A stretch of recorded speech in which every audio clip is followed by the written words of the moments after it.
Ahora sí estamos a tiempo de iniciar, profesor, ¿qué le parece? Bueno, sean todos bienvenidos al programa avanzado en comunicación política, a cargo de los profesores Johnny Abelson y Ricardo Amado Castillo. En la tarde de hoy iniciamos nuestra cuarta clase con el tema Opinión Pública, Medios y Redes. Les agradecemos mantener sus micrófonos apagados durante las exposiciones y al momento de hacer una consulta, abren el micrófono, abren su cámara para poder solventarles la consulta. Sin más por el momento, profesor, ¿podemos empezar? Bueno, bien, gracias Carla y gracias a Aden de nuevo por la oportunidad y gracias a todos los que nos siguen acompañando. Esto, pues están quedando los más fieles, los que más provecho le van a sacar a esto. Y eso pues también tiene cosas buenas, ¿verdad? Porque nos permite tener interacciones más íntimas y tener más espacio para preguntas. Y Ion y yo quisimos, en esta oportunidad, después que hablamos de crisis la semana pasada, conversar un poco sobre opinión pública, medios y redes, ¿verdad? No solo desde la gran pelea que hay, la gran lucha que hay por la definición de la agenda, sino también de cómo debemos utilizar instrumentos de investigación, de opinión pública, para fundamentar nuestros planes y estrategias de comunicación, tanto en campañas como en gobierno, ¿de acuerdo? Entonces, a eso le vamos a dedicar un buen tiempo. Nosotros seguimos pensando, en muchos casos hablo en plural porque, bueno, es producto de muchas cosas que hemos hecho juntos, tanto en gobierno como en campaña, y seguimos pensando de que los instrumentos de investigación, pues muchas veces son mal utilizados, son mal aprovechados, están mal diseñados, mal sistematizados. Y ahí pensamos que es importante, por eso, dedicarle un tiempo importante a esto, ¿verdad? Johnny, te paso la palabra para una introducción en función de esto y después avanzamos. Nos metemos de cabeza después en lo de la opinión pública, más desde las encuestas. Sí, buenas tardes a todos. Primero, tengo la conexión de internet más o menos, así que discúlpenme si se corta un poquito, ténganme un poquito de paciencia, intenté entrar a otras redes y me pasa lo mismo. Bueno, para complementar la introducción que hizo Ricardo, en gobiernos, la capacidad de poder llevar a cabo la agenda que uno tiene o que uno tenía en campaña y por la cual uno quiso llevar al gobierno, es quizás el principal objetivo, ¿no? Poder gobernar y poder aplicar la agenda de gobierno que uno quiere para el país, y por eso hicimos la campaña, y por eso la ganamos, y por eso estamos acá hoy en día haciendo comunicación de gobierno. Entonces, lo que intentamos con Ricardo en esta clase es tomar la parte de opinión pública, o sea, cómo usamos la opinión pública para entender mejor a la gente, hacer las mejores preguntas y entender mejor los resultados a esas preguntas para poder instalar en la agenda pública los temas que a nosotros nos convienen para poder obtener esa gobernabilidad y dominar la agenda pública, porque el que más gobierna es quien logra dominar esa agenda pública. ¿Qué es la agenda pública? Lo que la gente habla todos los días en la cena de su casa antes de ir a dormir. O sea, lo que ustedes antes de ir a dormir mientras están cenando con su familia, hablan esos temas, si es inflación, si es educación, si es inseguridad, si es salud. Esos son los temas que nosotros llamamos agenda pública. Entonces, el que logra dominar las conversaciones de la gente durante la cena a la noche, antes de ir a dormir, es el que en realidad está gobernando el país. Ya sea el gobierno, sean los medios de comunicación, sea la oposición, hay una competencia entre todos ellos por quién es el que impone las palabras, quién impone los términos, quién impone ese debate que se da en la cena familiar, en todas las cenas familiares en simultáneo, y esas conversaciones que son anteriores a la agenda pública, porque la gente ya habla, pero el que logra imponer sus términos, sus palabras, sus objetivos, su semántica, es quien logra gobernar un país. Y ahí tenemos esa entre los medios, el gobierno, la oposición, y cada vez más la gente a través de las redes sociales que está imponiendo esta agenda pública todos los días. No sé, Ricky, si querés que empiece con esta filmina y seguís vos. Sí, por favor. Bueno, el objetivo de la comunicación de gobierno siempre es obtener gobernabilidad. ¿Qué es la gobernabilidad? La gobernabilidad es crear un contexto favorable para que yo pueda aplicar el plan de gobierno que tengo pensado ejecutar una vez que llego al gobierno. Entonces, el objetivo primordial de toda comunicación de gobierno es garantizar la gobernabilidad al grupo que está gobernando, al presidente, al gobernador, al alcalde, garantizar un contexto positivo para que él pueda aplicar sus políticas públicas. La gobernabilidad tiene 3 pilares que tenemos que buscar nosotros desde la comunicación, pero también desde la política. Uno es el apoyo ciudadano, el otro es el apoyo de la coalición de gobierno, y el tercero es el apoyo de los grupos de interés. Uno puede gobernar con 2 de estas 3 pilares, pero nunca con uno solo. O sea, yo puedo gobernar con los 3 pilares, idealmente sería un gobierno fuerte, con mucha legitimidad. Yo podría gobernar con apoyo ciudadano y una fuerte coalición de gobierno, pero con los grupos de interés en contra. Es lo que está pasando hoy en Argentina o hasta hace unos meses. Yo puedo gobernar con la coalición de gobierno a favor y grupos de interés, quizás con lo que está pasando en Ecuador, por ejemplo. Puedo gobernar con apoyo ciudadano y grupos de interés, pero sin la coalición de gobierno, lo que también pasa en otros gobiernos que tienen peleas internas, que se va el vicepresidente, que se rompe el legislativo. Puedo gobernar en un mix de cualquiera de 2 de estos 3 pilares de la gobernabilidad, pero nunca con uno solo. Nunca puedo gobernar solo con apoyo ciudadano y con los otros 2 en contra, ni solo con la coalición de gobierno y los otros 2 en contra, ni solo con los grupos de interés y los otros 2 en contra. ¿A qué llamo grupos de interés? Son los grupos de poder. Son los medios de comunicación, los empresarios, el campo, por ejemplo en Argentina, el campo tiene un poder muy fuerte. Son los grupos que nuclean a gente, a personas con el mismo interés. Entonces, nuestra comunicación tiene que ser enfocada a garantizar que estos 3 pilares estén soportando la gobernabilidad de nuestro gobierno. Por eso muchas veces se confunde comunicación de gobierno solamente en buscar el apoyo ciudadano, que es importante. Y más adelante vamos a ver qué apoyo ciudadano, porque no toda la ciudadanía es lo mismo. Tenemos gente que nos vota seguro, tenemos gente a nuestro voto duro, gente que estuvo con nosotros en la campaña y nos va a votar. Tenemos gente que nunca nos va a apoyar, que por mucha política pública que hagamos nunca nos va a apoyar, y tenemos indecisos. ¿Los que nunca nos van a apoyar nos sirven en gobierno o no? Y dejo estas preguntas para más adelante, porque más adelante lo vamos a contestar. Los opositores, los que hoy no están con nosotros, ¿nos sirven en gobierno o siempre van a ser opositores y no los necesitamos? A los neutros, que los necesitamos en campaña, ¿en gobierno también los necesitamos? ¿Nos vamos a comunicar con los neutros o nos vamos a comunicar solamente con los propios, que son los que nos apoyan, los que nos dan altos índices de popularidad, y los que en definitiva si pasa algo son los que van a salir a marchar a defenderme, van a salir a defender nuestro gobierno?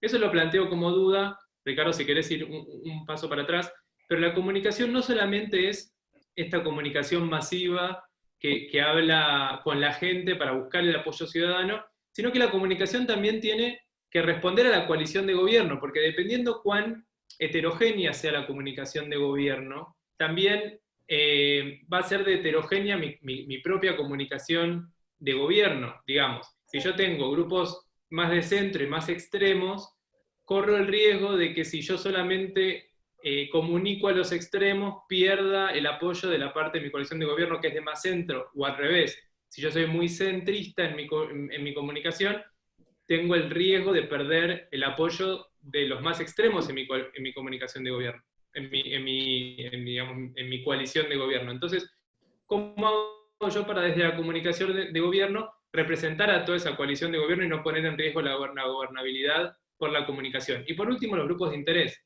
Mi comunicación también tiene que llegar a los grupos. ¿Cómo me comunico con los empresarios? ¿Cómo me comunico con la iglesia o con las iglesias? ¿Cómo me comunico con los medios de comunicación?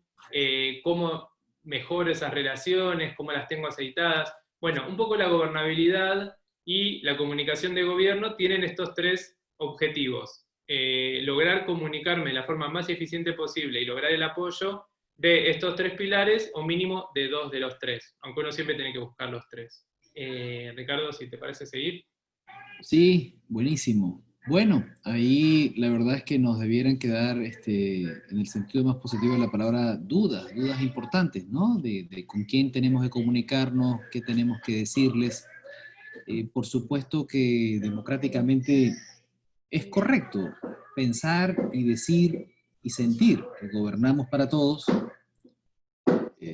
No quiero usar una expresión políticamente incorrecta, pero gobernamos para todos, pero tenemos que asegurarnos de que algunos grupos que nos dan un sustento político, que nos dan la capacidad de gobernar y llevar adelante nuestro plan de gobierno, pues sientan que estamos haciendo lo que les prometimos, lo que ellos esperan de nosotros, etcétera, etcétera. Entonces, ahí se generan muchas dudas. Entonces, ahí volvemos al capítulo 0 de esta clase de hoy, ¿verdad?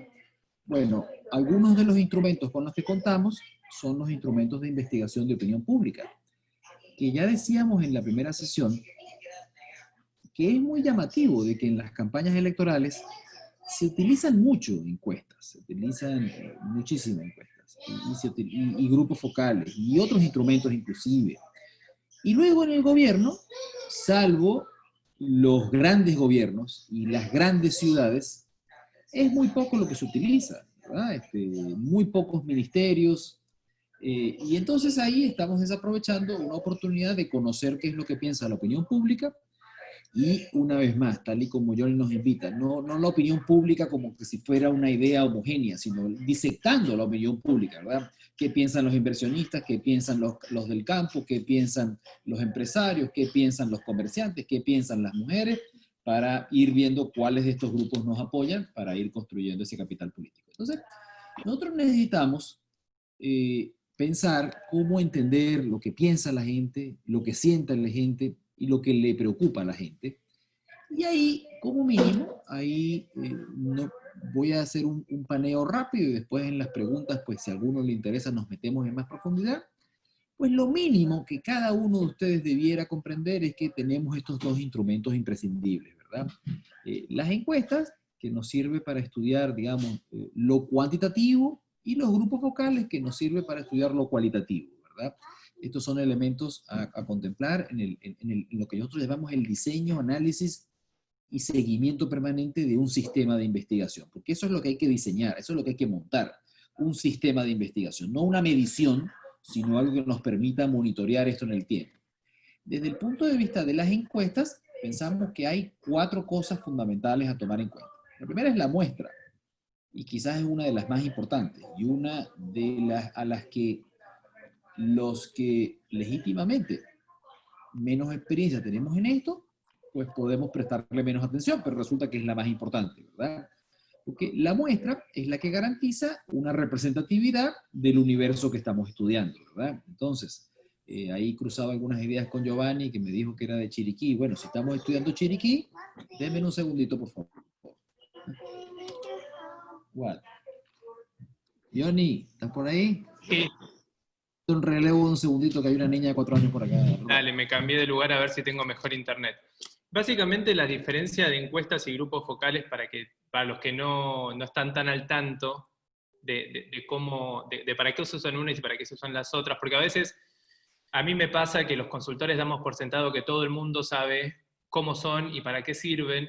Básicamente las encuestas son la parte cuantitativa que nos permite entender el qué piensa la gente, qué opina, qué hace, cuáles son sus, digamos, qué mira en la televisión, qué programa escucha en la radio, qué opina de un presidente, qué opina de un alcalde. Los qué te los da la encuesta. Los grupos focales te da el por qué. O sea, todos los por qué de lo que tiene la encuesta los vamos a entender en los grupos focales. Entonces, ¿por qué la gente quiere o no quiere al presidente? ¿Por qué la gente escucha o no escucha tal programa de radio? ¿Por qué la gente compra o no compra determinado producto? todo lo que nosotros entendimos en la encuesta, o sea, vimos que la gente hace en la encuesta, lo entendimos a través de los grupos focales. Y los grupos focales nos permiten hacer un análisis mucho más profundo, mucho más, profundo en el sentido emocional, cuáles son las distintas capas emotivas que generan que nosotros actuemos o no de determinada manera, que es lo que nos va a decir la encuesta cuantitativa. Ricky, no sé si querés seguir. Entonces, bueno, estas dos cosas están pegadas ahí, mezcladas, no por casualidad ni por falta de habilidad en el diseño, nada más, sino porque están permanentemente pasando de una a la otra, ¿verdad? Encontramos cosas en la encuesta que después necesitamos precisar con más detalle en los grupos focales, y a veces en los grupos focales encontramos cosas que no podíamos ver en la encuesta y la metemos en la próxima investigación cuantitativa. Entonces yo hablaba de la muestra, ¿verdad?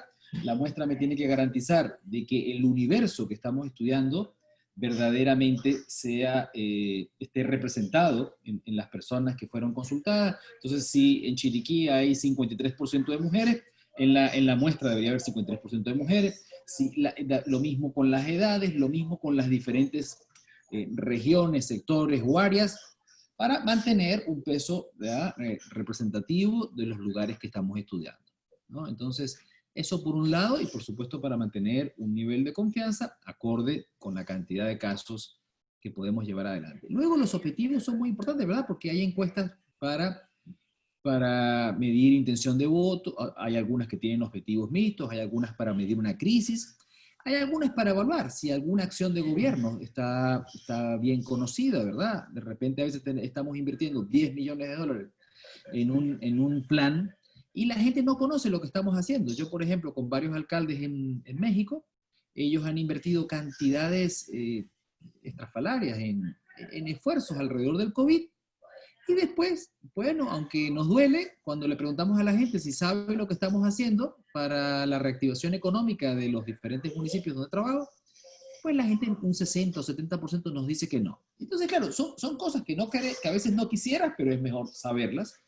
Bueno, el diseño del cuestionario es fundamental, y también tener alguna forma de validar que el trabajo de campo se haya hecho de la manera correcta.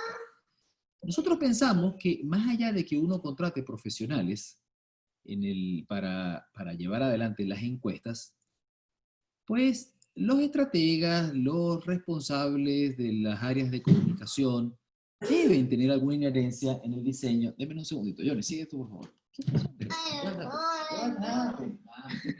Lo que es importante destacar en este caso es que ustedes, o sea, nosotros podríamos hablar de cada uno de estos puntos y que toda la clase sea de eso. O sea, la muestra, el objetivo, el cuestionario, y hacer, pero cierto es que ustedes van a contratar profesionales para que hagan las encuestas. Nosotros, como consultores o como clientes, ¿cuál es nuestro rol? Primero, entender lo básico, o sea, que la muestra sea representativa, que tenga la suficiente cantidad de casos para que sea representativo del universo que queremos medir, que se haya preguntado en el universo que queremos medir, porque hay algo que muchas veces pasa, que es que quieren medir votantes entre, no sé, 18 y 65 años. Y cuando uno pregunta a dónde se midió, y se midió por teléfono, por ejemplo. Entonces, ahí cambia el universo. Porque yo no estoy preguntando a los votantes de 18 o 65 años. Yo estoy preguntando a los votantes de 18 a 65 años que tiene teléfono. Entonces ahí cambia el universo, no es el mismo universo. Esas son cosas que nosotros como clientes o como consultores tenemos que evaluar, si estamos midiendo a la gente que queremos medir. Después, el cuestionario, te estamos viendo a vos, Rick, sacaste la pantalla compartida. El cuestionario, lo mismo, tenemos que hacerlo junto con el encuestador y entender que el cuestionario tiene que estar de acuerdo a los objetivos que nosotros tenemos. Muchas veces nosotros queremos preguntarle a la gente cosas que la gente no sabe, no le interesa, y terminamos leyendo mal los resultados. Entonces, por ejemplo, si yo le pregunto a la gente, de este Zoom, si ustedes a la noche quieren, no sé, cenar, si quieren de postre helado o flan. No sé, la mitad me dirá helado y la otra mitad me dirá flan. Pero lo cierto es que a nadie le importa. Y nadie realmente le importa mucho el flan y le importa mucho el helado. y los políticos tienden a creer que todo lo que se dice, entonces pasa, para que no quede en el flan y el helado, ¿cuál es el paralelismo de eso en las campañas electorales? Cuando un año antes se le pregunta a la gente a quién va a votar. Entonces yo le pregunto a la gente, un año antes de las elecciones, disculpe, ¿usted quiere votar a Fernández o a González? La gente no conoce ni a Fernández ni a González, no les importa a Fernández ni González, no sabe que hay elecciones, no sabe si elecciones para qué son, si son para presidente, para alcalde. La gente tiene otros problemas, no llega a fin de mes, no tiene trabajo. Entonces terminamos leyendo que Fernández le va a ganar a González, cuando en realidad la gente no sabe, no le interesa y te está contestando porque vos le estás poniendo opciones, como el flan y el helado. Entonces eso es algo importante a tener en cuenta en el cuestionario. Entiendan que les estamos dando quizás no el conocimiento más técnico, pero sí el conocimiento que como uno, como cliente o como consultor, tiene que entender cuando contrata una encuesta. Y lo mismo en la parte de supervisión, que era algo que Ricardo hizo bastante hincapié, que haya supervisión del campo, porque muchas veces sabemos que la gente que hace campo puede llegar a inventarse encuestas, y si de 710 tenemos 50 inventadas, y es mucho. Entonces tengamos mucho en cuenta eso. Otra cosa importante de la muestra, que no nos podemos olvidar, es cuando leemos las preguntas en submuestras. Entonces, por ejemplo, yo tengo que, como les decía, Fernández y González. Entonces, el encuestador me dice, bueno, la gente de zona norte vota más por González que por Fernández. La gente de zona norte. Pero las mujeres de zona norte votan más por el otro. Y uno dice, bueno, pero ¿cuántas son las mujeres de zona norte que están en la muestra? 10. Bueno, eso no es una muestra representativa. Uno puede dividir la muestra, o sea, uno puede ver el total, o con suerte separarlo en grandes, o sea, en grandes áreas, siempre y cuando la muestra sea suficientemente grande. No caigamos en la trampa de empezar a leer cruces que nos terminan dando muestras muy pequeñas que no son representativas. Ahí quizás es un poquito más técnico, le pregunten ahora o después si no lo llegaron a entender, pero lo importante es que cuando tengan una encuesta, fíjense siempre en esos cruces, mujeres del norte, cuánta parte de la muestra representa a esas mujeres del norte. Porque si terminan siendo 5, 10 o 50, eso no es una muestra representativa y no nos está diciendo nada. Siempre tenemos que buscar que haya un número importante. Y eso es un análisis matemático dependiendo de cuánta gente vive en ese lugar, pero no podemos hablar de menos de 300. Entonces, Claro, bueno, otra cosa a tener en cuenta. eso, como Johnny dice, es un error muy común porque, por la razón que sea, queremos entonces decir, bueno, es que estamos bien con las mujeres de 25 a 34 años y estamos bien con los jóvenes de tales partes de la ciudad, y resulta que no es verdad, tampoco significa que sea mentira, pero no tenemos la representatividad de estos casos. Entonces, bueno, ahí tenemos un panel de algunas cosas a tomar en cuenta. En el tema de los grupos focales también, perdonen que, bueno, tengo ahí algo con mi niña pequeña. En el caso de los grupos focales, tenemos que considerar, quisiera poner énfasis en esto, el reclutamiento de los grupos para asegurarnos, porque los grupos, perdonen que allá arriba dice de nuevo grupos, primero definimos cuáles son exactamente los segmentos y las audiencias que queremos estudiar, ¿verdad? Bueno, nosotros queremos hacer 8 grupos focales, 4 van a ser con mujeres de tales edades a tales edades, que estén en tales lugares de Panamá, y los otros los vamos a hacer con hombres de tales edades y tales características. Muchas veces los grupos, mientras tengan características más específicas, mejor, porque estamos estudiando algo más concreto. Eso requiere una guía de moderación y requiere un buen moderador, ¿verdad? El arte de los grupos es que la persona, en verdad, sea capaz de escuchar, de detenerse en donde verdaderamente la gente dice cosas que estaban inesperadas, más allá de que tenemos una guía, ¿verdad? Requiere...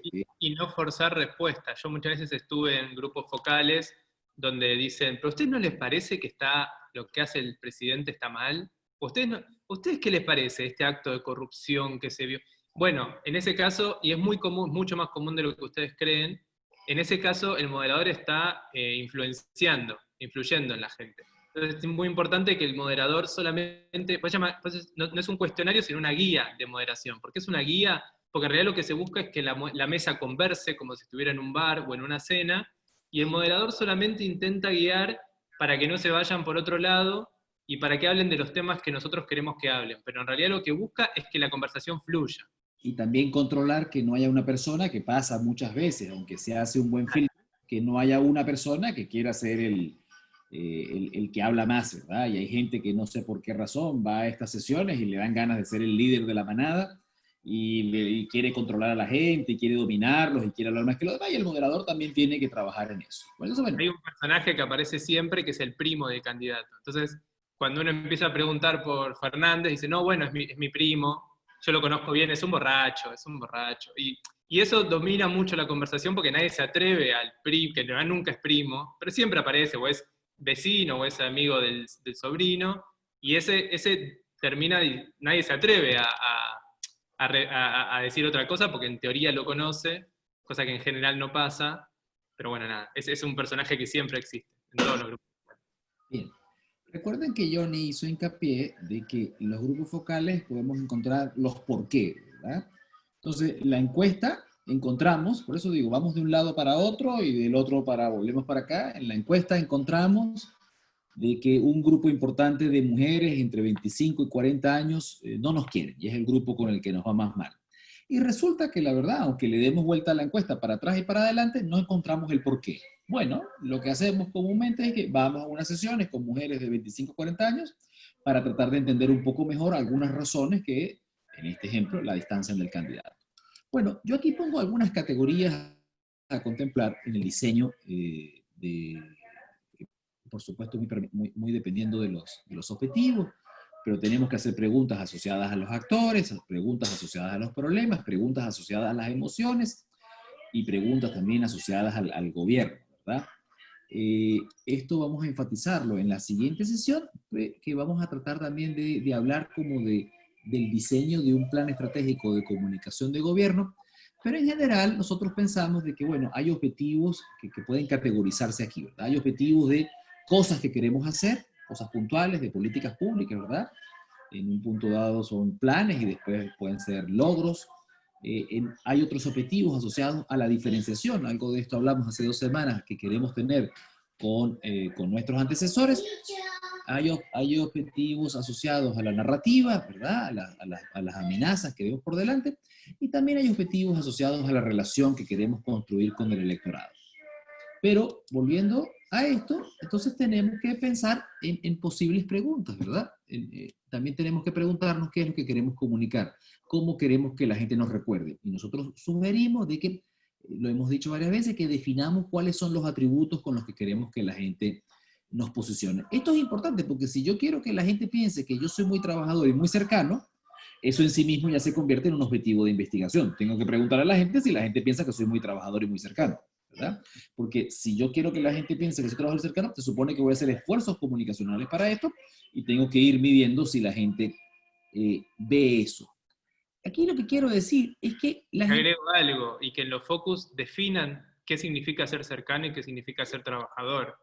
Porque quizás el candidato se despierta a las 6 de la mañana pensando que, y pone todos los días un tuit diciendo arrancando el día a las 6 de la mañana, y la gente en realidad por trabajador entiende que tenga un casco en una obra. Dice, yo me imagino a alguien con un casco amarillo en una obra con un martillo, no sé.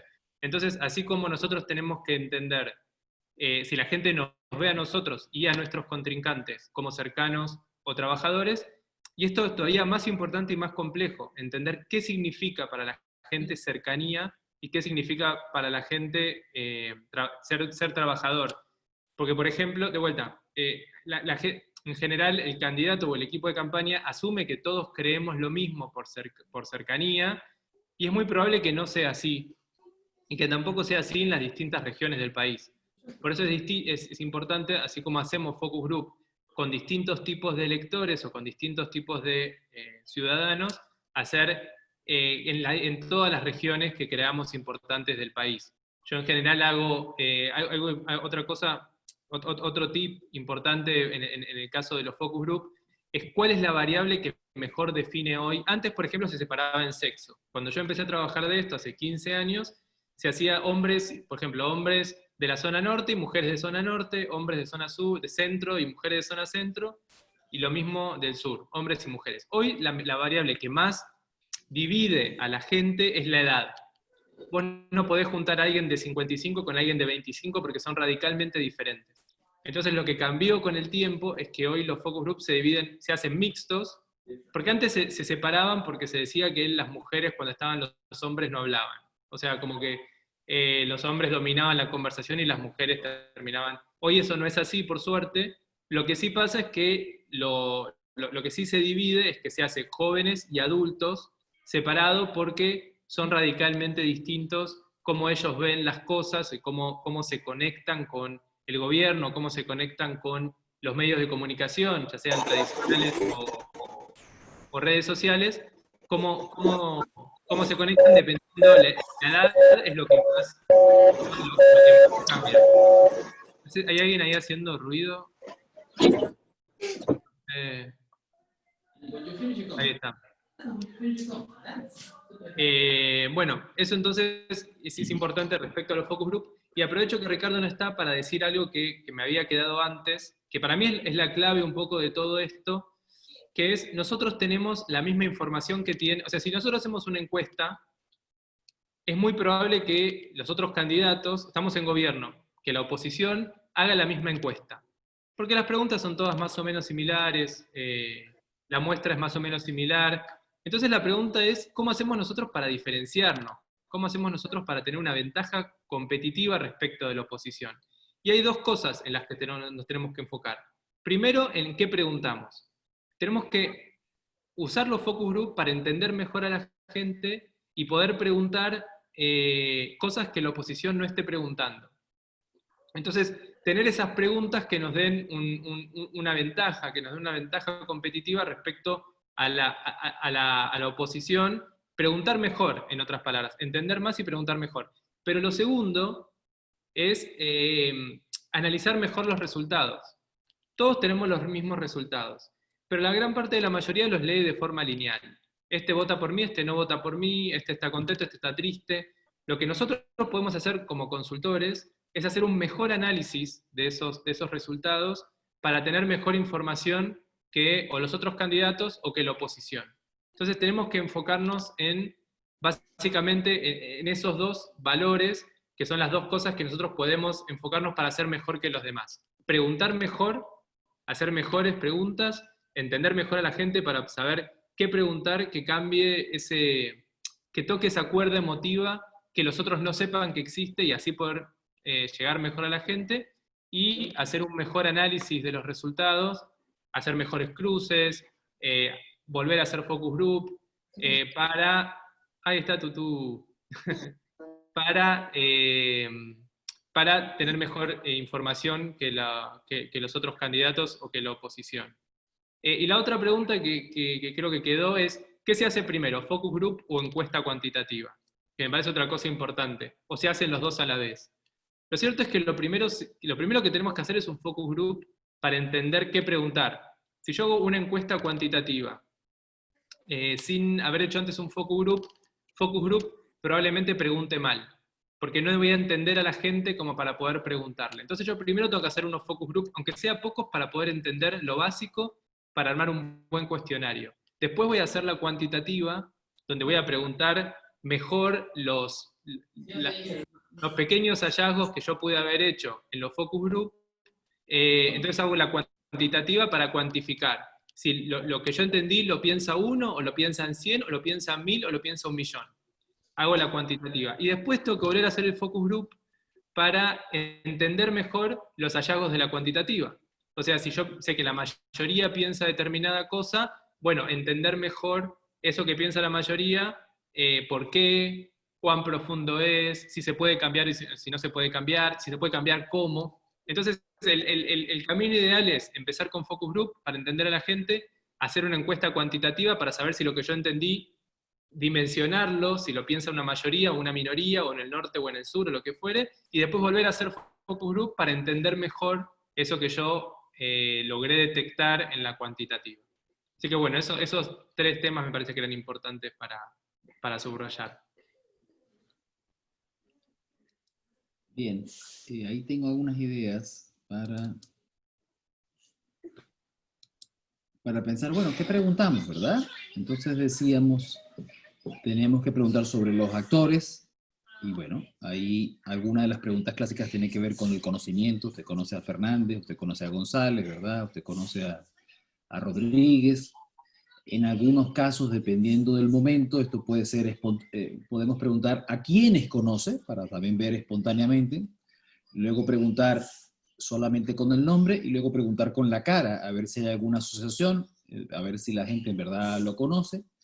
También cuando hablamos de actores es común preguntar por la imagen que tenemos de los mismos.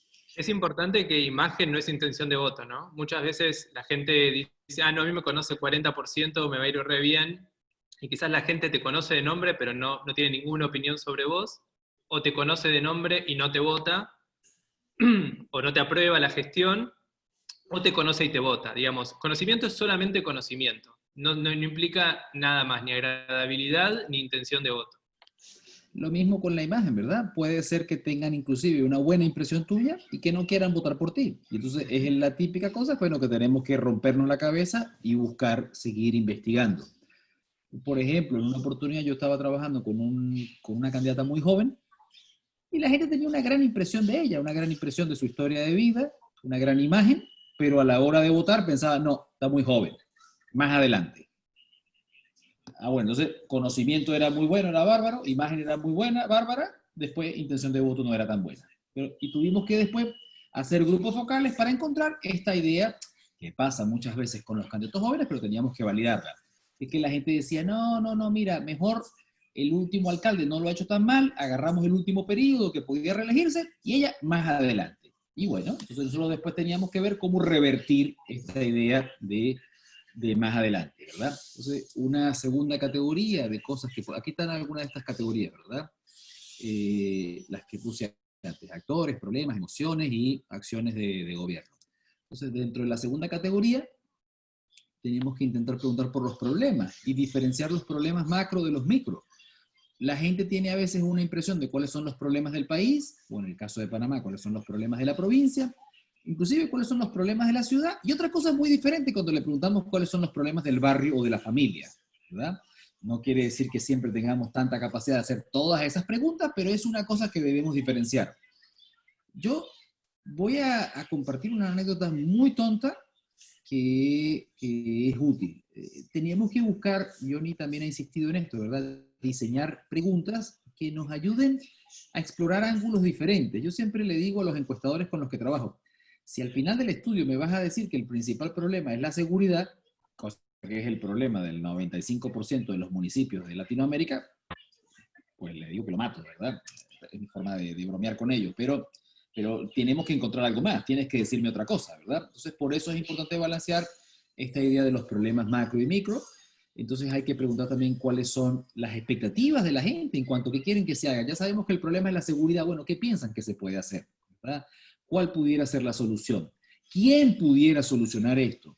¿Verdad? Entonces, por ejemplo, en una oportunidad en el Estado de México, entonces la candidata con la que yo trabajaba estaba ofreciendo cámaras cuando la gente lo que pensaba que había que hacer era cambiar los mandos de la policía. Teníamos correcta la idea de que el problema era la seguridad, teníamos incorrecta la lectura de cuál era el problema que había que corregir. ¿De acuerdo? Por ejemplo, cuando yo pongo preocupaciones y pongo de ejemplo el COVID, es muy común en preguntas este año preguntarle a la gente, diferenciar el problema principal de preguntarle qué es lo que a usted más le preocupa del COVID. Entonces, la gente en muchos lugares de Latinoamérica dice que el problema es la seguridad, pero dice, cuando le preguntas por el COVID, dice, no, mira, a mí lo que más me preocupa es la crisis económica. ¿De acuerdo? Por supuesto que hay algunos que también dicen que la crisis sanitaria, ¿no? Entonces, bueno, aquí tenemos otra categoría también de ideas que hay que contemplar en un buen cuestionario. Y algo que me gustaría remarcar que dijo Ricardo recién, pero para mí me parece clave, es la diferencia entre los problemas del país y los problemas de usted y su familia, o los problemas de su barrio, que es lo que la teoría dice, que la gente vota por los problemas que le afectan a ellos y no tanto lo que creen que afecta al país. Y es muy común, por ejemplo hoy, sobre todo en las campañas que estamos haciendo en épocas de COVID, que la gente dice que lo más importante para el país es la salud, es el COVID, es los testeos o lo que fuere, y en realidad cuando preguntas, pero ¿cuál es el principal problema para usted y su familia? Y no tenemos empleo. Y al final del día, lo más probable, digo lo más probable porque habría que hacer una investigación un poquito más profunda, y lo más probable es que a la gente le interese más el tema del empleo, porque es lo que afecta a ellos, como les decía, es de lo que hablan antes de ir a dormir en la cena familiar. Entonces, y pasa en el 90% de los casos, el problema de la familia o de la gente encuestada es otro al problema del país. Siempre. Por ejemplo, y ese es un error muy común, confundir, por ejemplo, empleo o seguridad con corrupción. ¿Cuál es el principal problema del país? La corrupción. Entonces, bueno, salen los candidatos a hacer toda una campaña sobre la corrupción, pero la gente quizás no tiene que comer, porque ese es el principal problema para ellos. Entonces, sí separemos bien y nunca confundamos el principal problema que vemos para el país y el principal problema de la familia o de la persona encuestada. Y en este caso, del último ejemplo que Johnny plantea, ¿verdad? Vemos que hay una brecha entre los problemas de la gente y nuestra agenda de propuestas.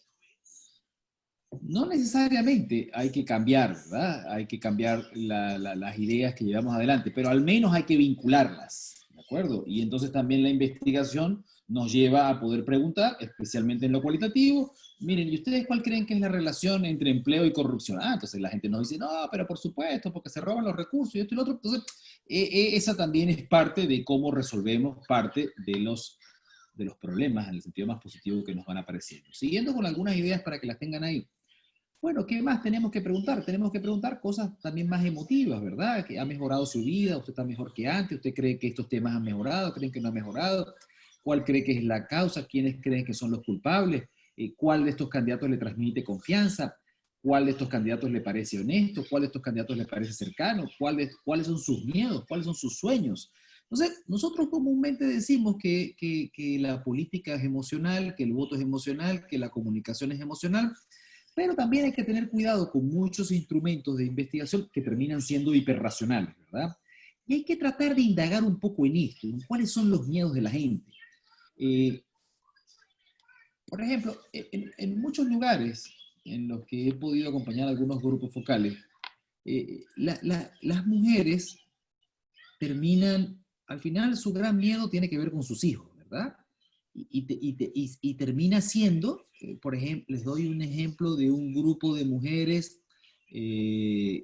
con, digamos, escaso poder adquisitivo y empleo informal, que significa que estas mujeres, digamos, trabajan de lo que sea, cuando sea, donde sea, que si uno le dice, mira, en la noche hay que ir a cuidar a un anciano, dime dónde, yo voy a estar ahí, ¿no?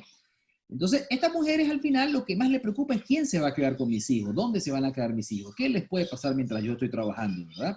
Entonces, eso hay que tratar de entenderlo, porque es ahí donde después la comunicación tiene que tratar de conectar, ¿verdad? Tanto con los miedos como con los sueños. Y luego, desde el gobierno también, así tenemos en campaña con el gobierno, tenemos que preguntar por las acciones de gobierno, que si la gente las conoce, cómo las evalúa, si siente que estamos mejorando. Bueno, la seguridad está mejor que hace 2 años, la basura está mejor que hace 2 años, el agua está mejor que hace 2 años. Sí, no, bueno, es mejor enterarnos, ¿verdad? ¿Cree que vamos por el rumbo correcto? ¿No cree que vamos por el rumbo correcto? ¿Qué es lo mejor y lo peor que hemos hecho?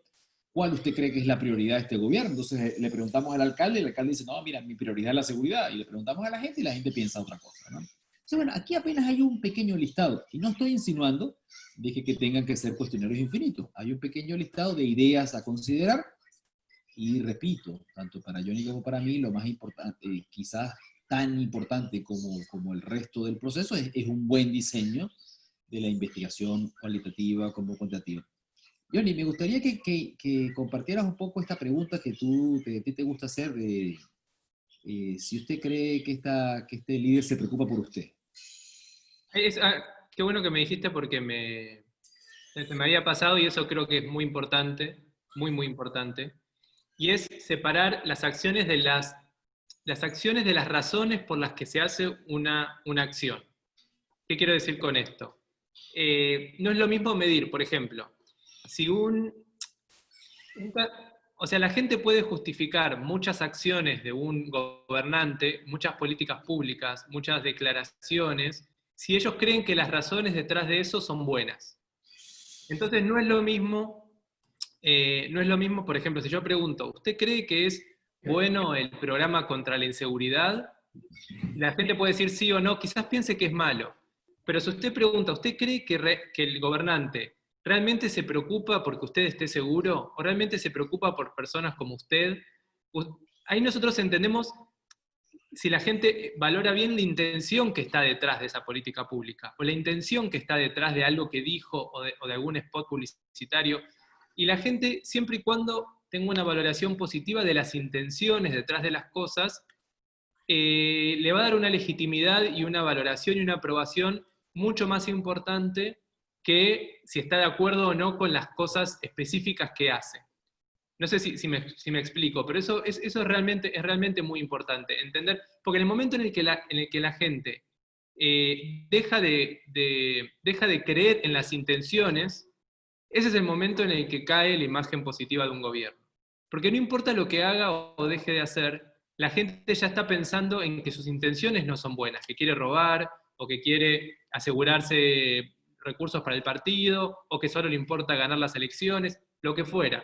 Cuando la gente deja de pensar que sus intenciones son buenas, son por el bienestar público, que quiere que el país crezca, que quiere que haya seguridad, una vez que la gente no cree más en sus intenciones, es que deja de justificar, o sea, deja de aprobar cualquier cosa que ese presidente o gobernante haga.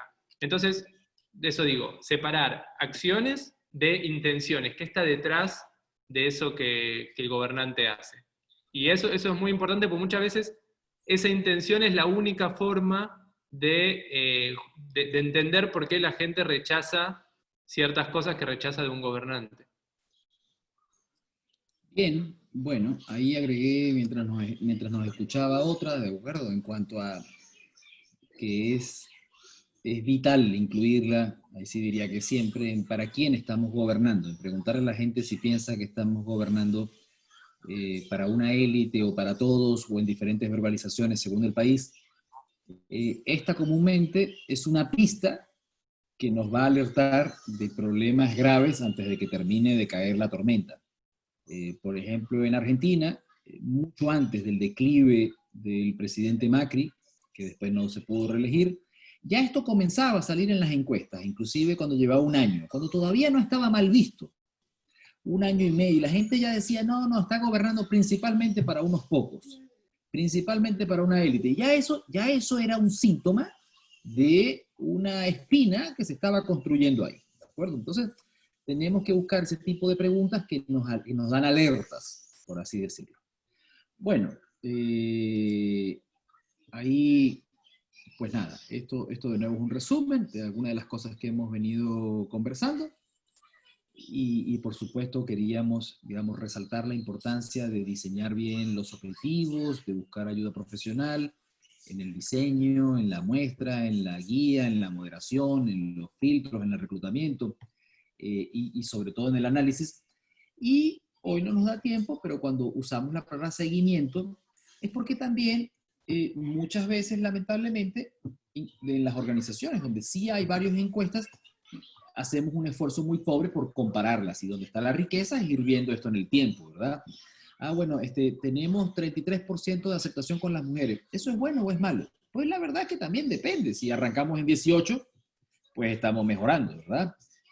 Todavía no estamos satisfechos, pero esto nos indica que algunas de las cosas que estamos comenzando a hacer están bien. Ahora, si solamente vemos el 33, decimos que es un desastre todo lo que estamos haciendo y quizás rompemos lo que estaba comenzando a mejorar. Entonces, y esto implica, desde lo metodológico, mantener un conjunto de preguntas iguales para poder compararlas. ¿De acuerdo? Porque que de lo contrario, entonces no podemos cruzar todo esto. Bueno, haciendo una pausa con esto, pasamos al segundo de varios puntos que tenemos hoy, ¿verdad? Entonces, Ioni nos plantea al principio esta idea abstracta y no tanto, ¿verdad? De que uno de los grandes objetivos de gobernar es construir capacidades para llevar adelante nuestro plan de gobierno. Y entonces, al final estamos hablando de una lucha, ¿verdad? Una lucha entre el gobierno, grupos de interés, medios, y todos los que tengan capacidad de influir en la agenda pública por definir el relato, ¿verdad? Y nosotros ahí pensamos, primero que nada, antes de avanzar en conceptualizaciones, bueno, ¿cuáles son las dimensiones? ¿Cuáles son los factores que influyen en esto? Bueno, aquí vamos a enumerar algunos, ¿verdad? Entonces, bueno, primero hay eventos inesperados, primero que nada, que ni siquiera vamos a llamarlos como crisis, porque no nos afectan necesariamente, al menos al principio, a nosotros de forma negativa, pero cambian la agenda, ¿verdad? Entonces, por ejemplo, en Estados Unidos hay dos ejemplos que todos los conocemos. Este año, ¿verdad? La muerte de George Floyd, ¿verdad? Entonces, solamente COVID, pasa esta cosa tan desgraciada y horrenda y comenzamos a hablar de la noche a la mañana de tensión racial, justicia racial, ley y orden y los excesos de las policías, o depende de cómo lo veamos, ¿no? Entonces, un timón rápido, ¿verdad? O la muerte de la juez Ruth Bader Ginsburg, pues también es un evento inesperado que cambia totalmente la agenda pública. Un segundo ejemplo, que lo hablamos la semana pasada, fue la crisis, bueno, es cualquier crisis por naturaleza, ¿verdad? Yo le dedico un buen tiempo a esto, y hablamos del ejemplo del gobernador Ricardo Rosselló en Puerto Rico, ¿verdad? Así era como salía en varias páginas web, los chats. No es solamente que se filtraban los chats, sino que habían traducciones del chat, ¿verdad? Para que la gente los pudiera ver más rápido y ver dónde estaban las marranadas o los comentarios cochinos y las burlas y las críticas. Y a esta diputada le dijeron gorda fea y cosas por el... Bueno, entonces ahí se iba complicando todo esto, ¿no? Un tercer ejemplo que muchas veces genera agenda son las movilizaciones. No necesariamente de forma permanente, depende de la capacidad también de estos grupos de mantenerse movilizados.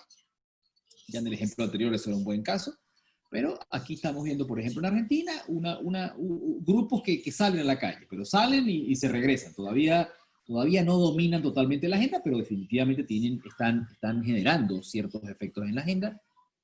Pues no cabe duda que hay medios de comunicación. A veces generamos dicotomías que no existen. ¿Las redes son importantes? No son importantes, son importantísimas. Los medios siguen siendo importantes y los medios y las redes tenemos que entenderlos en su conjunto. Y hay muchos países donde los medios siguen teniendo un poder importante de definir la agenda, ¿verdad? Por ejemplo, en Paraguay, los medios tienen una relación muy tensa, bueno, en varios países tienen una relación muy tensa con los gobiernos centrales.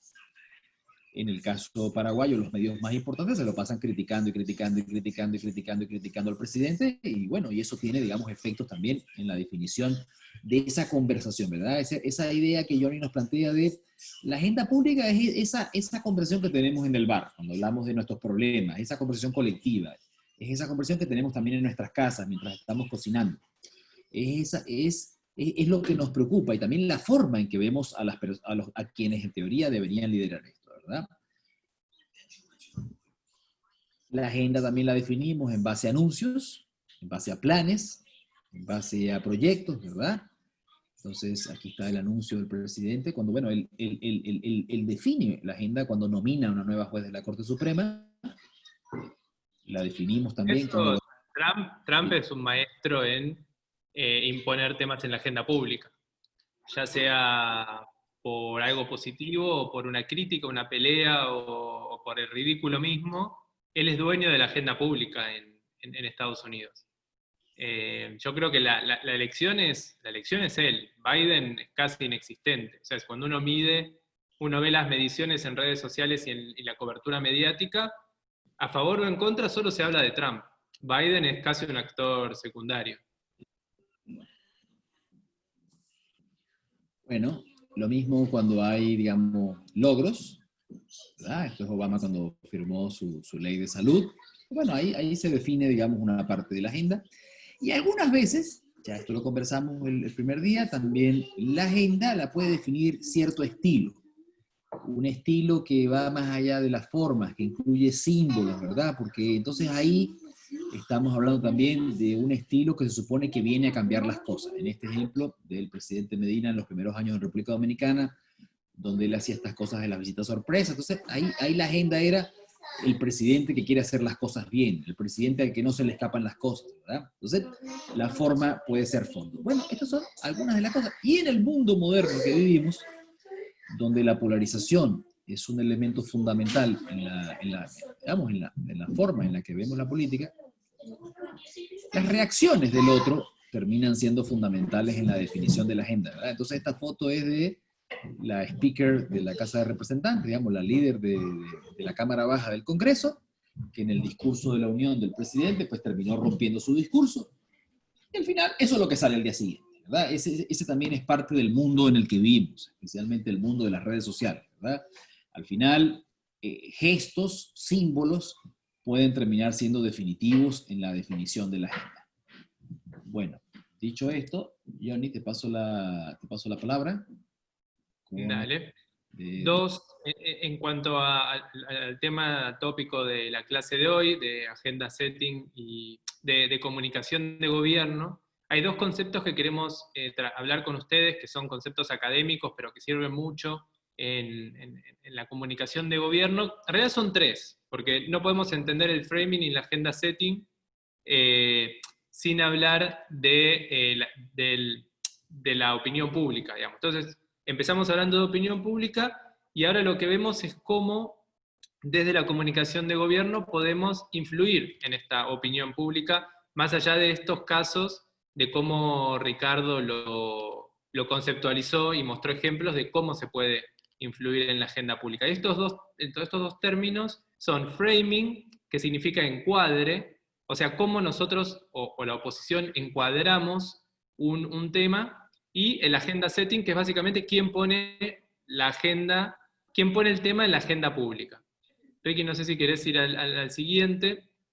Y el framing, como les decía, acá hay un paper que es muy interesante, o sea, el que desarrolla el concepto de framing se llama Robert Entman, que es profesor de GW, como Ricardo, está en el mismo piso, en el cuarto piso ahí de la calle 21, y lo que él dice es que sobre un mismo hecho, y esto es algo que todos sabemos, pero que es bueno conceptualizarlo para poder adaptarlo a nuestro trabajo cotidiano, y es que sobre un mismo hecho, las personas o los entes que compiten por esta agenda pública que les decía, el gobierno, la oposición, la gente, los grupos de interés, los grupos empresarios, la iglesia, lo que hacen es intentar tomar los temas que están en la agenda pública, las noticias, o lo que Ricardo comentó recién, y resaltar algunos aspectos y quizás esconder otros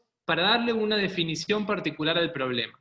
Entonces, vamos a poner un ejemplo rápido. Y eso se llama framing, es agarrar el mismo hecho y ponerle un marco. Uno, por ejemplo, el tema de las marchas en Estados Unidos, le pondrán el marco de igualdad racial o lucha por la igualdad racial, y otros le pondrán el marco de anarquía y grupos de pandillas haciendo destrozos en el país. Entonces ahí es donde se da un poco esta competencia que les decía. ¿Quién es el que logra instalar su narrativa? ¿Quién es el que logra que ante un hecho específico quede el marco que ellos están intentando poner? Entonces, como les decía, ante esta realidad percibida, un hecho concreto, se intenta hacer sobresalir en la comunicación ciertos aspectos para darle y creo que esta es la clave, una definición al problema, una narrativa. ¿Qué significa ese problema y cómo se llama ese problema? Bueno, entonces, lo que dice el paper, lo que dice la definición académica, es que los marcos definen los problemas, determinan los agentes causales, usualmente medidos en términos de valores culturales comunes, diagnostican causas, identifican las fuerzas que crean el problema, hacen juicios morales y sugieren soluciones. Si por ejemplo, si las marchas raciales en Estados Unidos eran un problema de pandilleros haciendo destrozos, y sabemos cuáles son las causas, que son anarquistas, digamos, gente con ganas de hacer destrozos, o de generar, de quitar gobernabilidad, o de quitar estabilidad al país, y las soluciones es más policía. Si es un problema de injusticia racial, por ejemplo, la solución es la inversa, es menos policía, o policía entrenada distinto, y por eso salió el movimiento de fondear a la policía. Entonces, dependiendo del marco que nosotros le pongamos a un hecho de la realidad percibida, de la realidad que tenemos, que ya existe, que es previa a nuestro trabajo, vamos a poder generar un hecho que nos convenga o que no. Esto se llama en criollo, lo que se conoce en muchos países como narrativa. ¿Quién impone esa narrativa? ¿Cómo llamamos a los problemas? ¿Cómo, de vuelta, cómo lo justificamos? ¿Cuáles son sus causas y cuáles son sus soluciones? El que intente instalar eso en la agenda pública más fuerte y que quede, más que la competencia, que como les decía, la competencia son todos los otros que intentan instalar encuadres en la agenda pública, va a ser el que logre tener más poder sobre la opinión pública.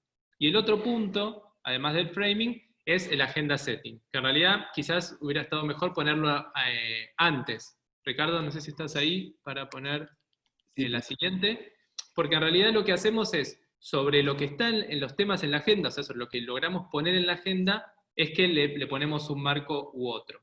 Y acá hay un paper de Macomb y Shaw, que también analiza y desarrolla el concepto de agenda setting. Agenda setting en inglés significa poner agenda, o marcar agenda, sería una mejor traducción, que lo que dice el paper de Macomb y Shaw, que me parece muy interesante, es que los medios no poseen gran influencia en decirte qué pensar, sino sobre qué temas pensar. O sea, los medios no son muy eficientes en decirle a la gente si está de acuerdo o no con un gobierno, o si hay más inseguridad o menos inseguridad, o si hay más empleo o menos empleo, o si está de acuerdo o no está de acuerdo con algo. No es muy eficiente en eso. Sí es muy eficiente en poner temas en la agenda pública y decirte sobre qué pensar.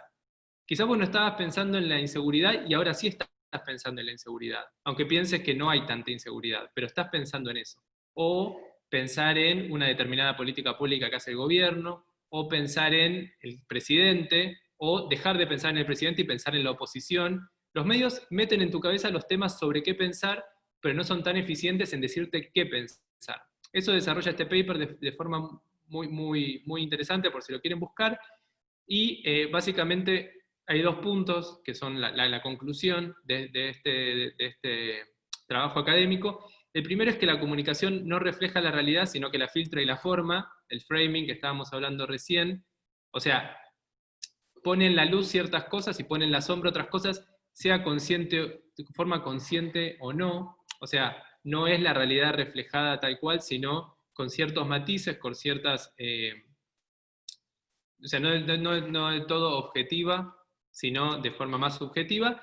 Y lo importante, otro tema importante, es que la concentración mediática lleva, o sea, que los medios pongan más veces un tema en sus portadas o en sus radios o en sus canales de televisión, hace que la gente, después cuando se les pregunta, tomen esos temas como más relevantes que otros. Entonces, de vuelta, el medio no es tan bueno en decirte si hay más inseguridad o menos inseguridad, o hacerte creer eso, pero sí te hace creer, o sí hace a la gente o a la opinión pública entender que la inseguridad es más importante, por ejemplo, que la educación, porque piensan más tiempo en eso.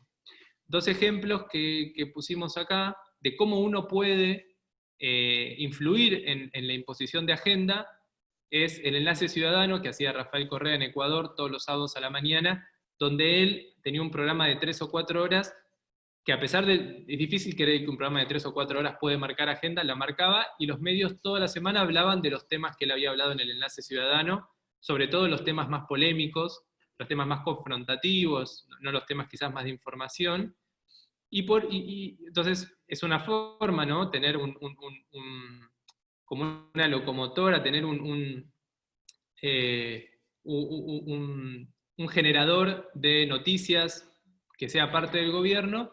Y segundo, por ejemplo, cuando Obama intentaba instalar el tema de healthcare, del cuidado del seguro médico, tuvo que ir a programas menos tradicionales, como por ejemplo ese programa que se llama Between Two Ferns, que es un programa de YouTube que tiene millones y millones de visitas, porque él quería instalar este tema en la agenda pública de los jóvenes. Entonces tenía que ir a lugares distintos que los noticieros tradicionales a intentar instalar agenda. Entonces tenemos esos dos temas. Uno, instalar agenda, cómo metemos los temas en la mesa de la familia que están sentando, conversando a la noche antes de ir a dormir. Y el otro, el framing, como un tema que ya tenemos, que existe en la agenda pública, que es preexistente a nosotros, que es una noticia o es un hecho de la realidad, cómo darle un frame, cómo darle un marco, cómo generarle una narrativa que nos convenga, tanto en el análisis como en las causas y sobre todo en las soluciones necesarias para ese tema. Ricardo, ¿vos querías decir algo? Sí, quería... Bueno, este quizás es de los temas más importantes que hemos hablado y por supuesto está vinculado a la comprensión de la opinión pública, porque esa definición, aquí la palabra clave es definir, ¿verdad? Esa definición del problema pues no es una ocurrencia. Tenemos que buscar los ángulos que pensemos, tenemos la hipótesis de que sean más convenientes a nosotros. Voy a hacer un ejemplo, que además es un ejemplo real, para que no vayan a pensar que es un ejemplo tonto, para terminar de aterrizar alguna de estas piezas. Imagínense que estamos trabajando para un gobierno que, por la razón que sea, tiene que defender el uso del carbón. No es que no comprenda la contaminación del carbón, sino que en su coalición, ¿verdad? Lo que Johnny nos planteó en el capítulo 0, en su coalición de apoyo ciudadano, están lugares donde la gente depende del carbón, están los trabajadores del carbón. Entonces, el gobierno no puede hacerse, disculpen, es un ejemplo real, no puede hacerse el superambientalista y tirarse a toda esta gente que es parte de su coalición encima. Tiene que defender el uso del carbón. Pero uno, Johnny, ¿verdad? Nos insistió mucho, uno tiene que buscar un ángulo y dejar de lado otros. No es que vas a mentir, pero ocultarlo un poco. Entonces, uno no puede decir que el carbón no es contaminante, porque la gente ya piensa que el carbón es contaminante. Entonces, les paso el micrófono. ¿Cómo se les ocurre a ustedes que uno puede hablar del carbón de manera positiva?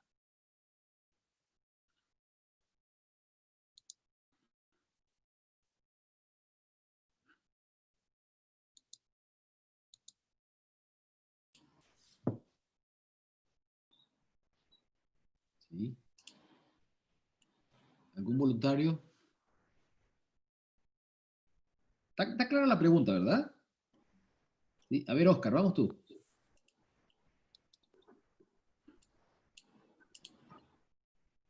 Hoy, ¿me escuchan? Sí, te escuchamos. ¿Cómo hablamos del carbón de manera positiva, hermano?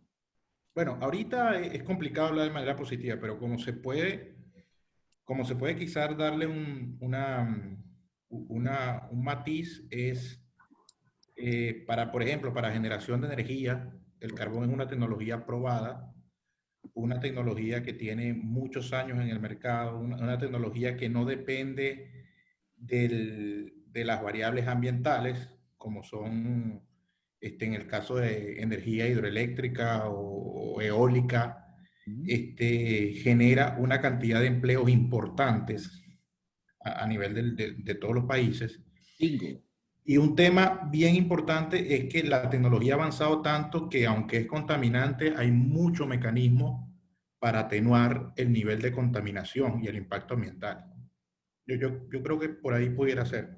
Está bien. Mira, esto una vez más, y no quiero decirlo 1.000.000 de veces más, ¿verdad? Pero hay que investigar, porque hay lugares donde han intentado ese punto medio de hablar del carbón limpio, y hay otros lugares donde de plano eso ha rebotado porque la gente no cree en eso, ¿verdad? Entonces, cuando tú planteas de nuevo un marco que te es contraproducente, más allá de que científicamente podamos discutir si es verdad o no, tú mismo estás generando un marco que te es negativo.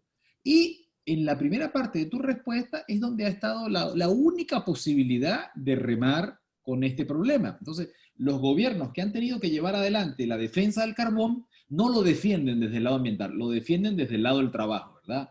Coalición para la defensa de empleos y tradiciones, ¿verdad? Porque entonces algo por el estilo. Entonces, tienes que buscar un marco que te sea saludable a los efectos de la discusión, de tal manera de que el otro sea el que quiere atentar contra los empleos. Porque la definición, no solamente del problema, la definición de los términos del debate es lo más importante en la comunicación. Si hablamos de medio ambiente, perdí la batalla. Si hablamos de empleos, yo puedo ganar la batalla. Y tengo que intentar de que los adversarios de mi medida, en este caso, sean los que quieren atentar contra los empleos. Entonces, este tema es muy, pero muy, muy importante. Te agrego una capa más de información, Ricardo, sobre eso que vos estás diciendo. Ahí es clave lo que yo hablaba antes de las intenciones. Si vos sos una persona, o sea, un líder político, que es visto como todavía, como que tiene, o sea, que es legítima sus intenciones de generar empleo, es mucho más probable que puedas ganar esos términos del debate, esa competencia, a ver si hablamos de empleo o si hablamos de ecología, y ver cuál es la valoración de las intenciones que tienen de los otros. Porque si los otros no están bien valorados en sus intenciones, si la gente no confía en sus intenciones, y es mucho más probable que vos termines siendo el bueno, como decían por ahí, y los otros los malos, o al revés, si el otro es Greenpeace y vos sos un presidente con poca, una mala imagen, y es difícil ganarle a Greenpeace. Digamos, creo que por eso también es importante entender en la opinión pública cómo ven tus intenciones para ver si vos podés ir por el tema empleo o si tenés que buscar un poco más, o quién es tu vocero, por ejemplo. Quizás no tengas que ser vos como gobierno, sino tenga que ser otro que tenga una mejor imagen, que sea más legítima para hablar de empleo. No sé si me explico, ¿no? El tema de las intenciones es clave para no tampoco quedar en offside y pensar que uno puede hacer spin de también cualquier tema, sino entender un poco más para entender cómo hacer ese spin. Spin es dar vuelta un tema que pareciera perjudicial y darlo vuelta con el framing, con ponerle un marco, una narrativa positiva y que termine siendo positivo. Bueno, vamos. Yo creo, disculpa Ricardo, yo creo que a veces un buen eslogan de la mano o acompañado de lo que dice Johnny de no ser necesariamente el gobierno el que agarre esa lucha contra la opinión pública, sino otra agrupación más social, más civil. Yo creo que retomando, un eslogan vende mucho más que una explicación forzada. Y yo pondría algo así como el empleo de la mano del medio ambiente. O sea, estoy agarrando al empleo como algo necesario que necesitamos cuidar, pero de la mano del ambiente, del medio ambiente, como decía Oscar, con las nuevas fórmulas de la utilización de la tecnología. Pero con lo último que dijo Johnny me quedó retumbando, haciendo ruido. Yo no lo haría a nivel de gobierno. Yo buscaría otros sectores que sean los que presenten entonces esa propuesta y el gobierno dice, ok, yo acuerpo eso. Fantástico. Me parece un gran acierto. Digamos, todavía me hace ruido lo de esto de la mano del medio ambiente. Quiero insistir en que este programa que estamos teniendo, gracias a DEN, pues la comunicación tiene elementos de creatividad, tiene elementos de intuición, tiene elementos de experiencia, tiene elementos de, ¿verdad?, emocionales, como hemos hablado, pero también tiene elementos científicos. Y aquí yo quisiera insistir nada más en los conceptos. Si la investigación nos permite pensar, ¿verdad?, de que es posible avanzar en este eslogan de la mano con el medio ambiente, bueno, perfecto, seguimos adelante. Pero si tú mismo te estás metiendo quizás a un autogolpe, que es que hay lugares donde no se van a tragar este cuento de que el carbón es limpio, no importa que les traigamos a los mejores expertos del universo, entonces tú tienes que buscar con las herramientas metodológicas que Johnny nos está planteando, generar una conversación alrededor de los temas que más te interesan. Capítulo 1. Capítulo 2. Me parece extraordinario el elemento que le agregas a la conversación. Algo de esto vamos a hablar ahorita en estas lecciones, vamos a llamarlo así, de comunicación de gobierno que tienen impacto en redes sociales. El tema de las coaliciones también es muchas veces comúnmente estudiado en las campañas electorales. Es poco estudiado en el mundo del gobierno. Y nosotros, así como tenemos que pensar en quién deben ser los voceros, también tenemos que pensar quiénes deben ser las organizaciones que nos acompañen a llevar estas iniciativas adelante. En el ejemplo que tú planteas, sería en el mundo de Estados Unidos, realmente son los empresarios los que han abanderado en estos estados donde hay que defender el carbón, la coalición por el empleo y las tradiciones, ¿verdad? No dicen la coalición por el carbón limpio, no. Dicen coalición por el empleo. Entonces, ellos son los que empujan al gobierno en esa dirección y hacen una campaña acompañando al gobierno aquí. Bueno, aquí, Johnny, ¿estás ahí? Como que me mataron un rato. Ya estoy. Okay. Bueno, aquí tenemos 13, 14 lecciones, vamos a ver hasta dónde llegamos, de reflexión. Vamos a aprender mucho nosotros. De reflexiones importantes en la comunicación de gobierno y que tienen un gran impacto también en el mundo de las redes sociales. Johnny, arranca tu hermano. Sí, bueno, en lo que tiene que ver con la comunicación de gobierno es muy importante, como dice acá, tener una marca de gestión. ¿Por qué? Porque eso permite agrupar los distintos atributos que nos puede generar, o sea, nosotros podemos tener muchas políticas públicas, o sea, hacer muchas cosas distintas en un gobierno, porque los gobiernos hacen muchas cosas distintas, y es un error muy común intentar comunicar todas. Porque cuando uno intenta comunicar 15 cosas que van desde el tratamiento de la basura a las bolsas populares para comida, digamos, a un subsidio, a la construcción de escuelas, a una ruta lejana, es muy difícil comunicar todo eso, y mientras más comunico, menos logro posicionar en la mente de la gente lo que quiero comunicar. O sea, esto es clave. A más cantidad de mensajes, menos capacidad de posicionar un tema en la mente del elector. Entonces, No lo quiere que... decir que Sí, van a dejar de hablar de todos estos temas, solo que en el relato central le vas a dar mucha más importancia, peso en la cantidad y en la calidad a lo que tiene que ver con la columna vertebral que va a construir la marca de tu gestión. exacto. Entonces, la forma de poder hablar de todo eso es generar una marca que demuestre tu identidad, que demuestre tu interés, que demuestre estas razones de hacer las cosas que teníamos, y que uno puede posicionar un solo mensaje, un solo tema, que incluya todos los temas anteriores que les decía. Entonces, ya sea, por ejemplo, un tema solo dedicado a la educación, solo a la seguridad, o un tema general que incluya distintas áreas, tener una marca de gestión ayuda mucho en ser más eficiente en la comunicación, en poder posicionar de forma más fácil y más efectiva lo que vamos haciendo. Algunos ejemplos que pusimos acá, en México, por ejemplo, el tema de la 4T, la cuarta transformación, que se usa de forma positiva y negativa, fue un tema que se posicionó muchísimo, y es la relación entre la cuarta transformación y Andrés Manuel López Obrador es muy directa, y la cuarta transformación lo que tiene es que Andrés Manuel López Obrador, igual que la Revolución Ciudadana en el caso de Correa y tantos otros, el líder tiene ciertos atributos y la marca de gestión tiene otros atributos que son adosables a la imagen del líder. Entonces, por ejemplo, Hambre Cero, que fue el gran programa de Lula, que incluía muchos programas de asistencia social, que no era que Hambre Cero era un solo programa que le ponía a la gente comida en la mesa.